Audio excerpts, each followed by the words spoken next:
कांग्रेस की न्याय यात्रा 14 राज्यों में 6,200 किलोमीटर की दूरी करेगी तय। 14 जनवरी से मणिपुर से शुरू होकर 20 मार्च को मुंबई में होगी समाप्त। 2024 लोकसभा चुनाव में देश में अपनी जमीनी पकड़ को मजबूत करने के लिए कांग्रेस ने फिर से जमीनी यात्रा की योजना बनाई है।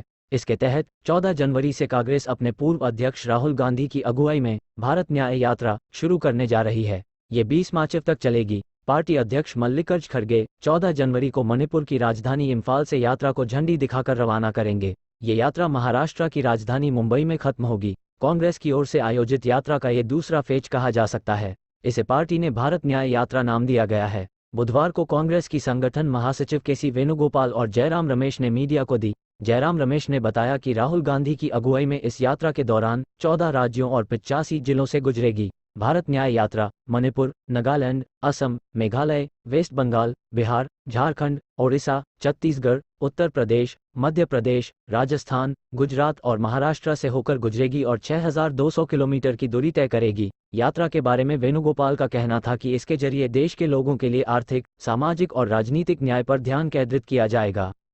संगठन महासचिव का कहना था कि भारत न्याय यात्रा का अधिकांश हिस्सा बस से कवर किया जाएगा, लेकिन बीच बीच में पदयात्रा भी होगी। इसलिए मणिपुर से शुरू हो रही यात्रा की शुरुआत मणिपुर से करने के पीछे की वजह को साफ करते हुए वेणुगोपाल ने कहा कि ये देश का महत्वपूर्ण हिस्सा है। साथ ही पार्टी उस पूर्वोत्तर राज्य के लोगों के जख्मों पर मरहम लगाने की प्रक्रिया शुरू करना चाहती है, जहां जातीय हिंसा में 200 से ज्यादा लोग मारे गए। उधर कांग्रेस लोकसभा चुनाव के लिए महाराष्ट्र के नागपुर से कैंपेन शुरुआत करेगी। गुरुवार को पार्टी एक विशाल रैली करेगी। कांग्रेस के वे स्थापना दिवस पर है तैयार हम रैली का आयोजन होगा। कुश्ती संघ और पहलवानों के विवाद के बीच कांग्रेस नेता राहुल गांधी झज्जर के गांव छारा पहुंचे।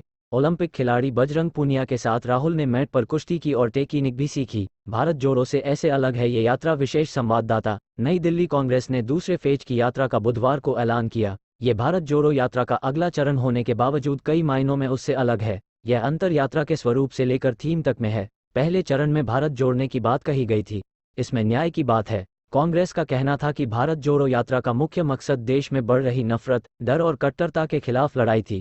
न्याय यात्रा का नाम देकर कांग्रेस कहीं न कहीं 2019 चुनावों के अपने मूल नारे न्याय योजना को रेखांकित करना चाहती है, जिसमें उसने अपने चुनावी घोषणा पत्र में हर गरीब परिवार हर साल पहले चरण में भारत को जोड़ने की बात कही गई थी। इसमें न्याय की बात है। यात्रा दक्षिण से उत्तर की ओर निकाली गई थी, जो कन्याकुमारी से शुरू होकर कश्मीर में खत्म हुई थी। लगभग 4.5 महीने की यात्रा में 360 किलोमीटर की दूरी तय की गई। ये यात्रा 12 राज्यों से होकर गुजरी। न्याय यात्रा पूरब के मणिपुर से शुरू होकर पश्चिम में मुंबई में खत्म होगी। ये यात्रा हाइब्रिड मोड में ज्यादातर बसों और कुछ हिस्सों में पैदल पूरी होगी। 72,000 रुपये देने का वादा किया था। हालांकि पाई को पिछली बार करारी हार का सामना करना पड़ा, लेकिन कांग्रेस को लगता है कि कांग्रेस अपनी उस योजना को जमीन पर ठीक तरह से उतार नहीं पाई।